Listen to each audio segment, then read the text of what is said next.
the current medical regime has no medical judgment in place. It's totally based on the judgment of teenagers.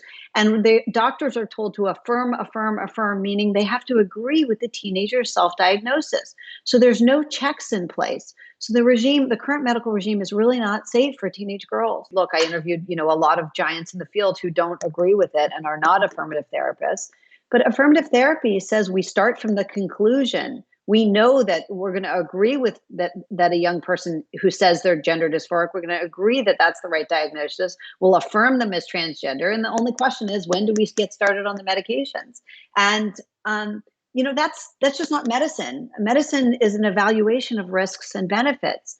And the moment you are open about the risks and benefits of any medical treatment, you're not in the gender affirmative camp anymore. You're on my side of things, which is to have an open look and approach with some skepticism how these girls are and whether they're benefiting. So do you sense that that some of the psychologists or the psychiatrists, that they're actually not telling these young girls what the numbers are in terms of either regretting it later in life, or that it's not going to solve all of your problems, or that suicides are still high? I mean, all of these things that are uncomfortable to talk about. I mean, do you sense that they kind of hide that because they're just on board? Well, remember that we have 20 conversion therapy laws that prohibit them from doing anything other than affirming, because that might be considered, this so-called conversion therapy, might be trying to convert them out of being trans.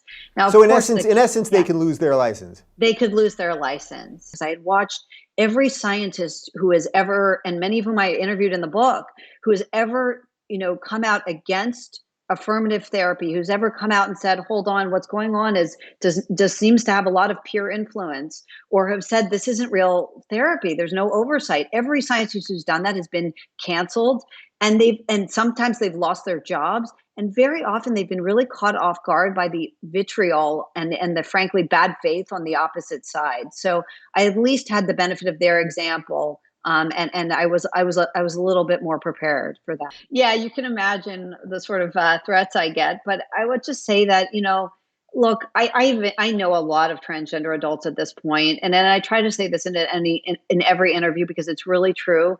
The crazy woke activists do not speak for them. They don't represent these crazies, and they are not represented by these crazies.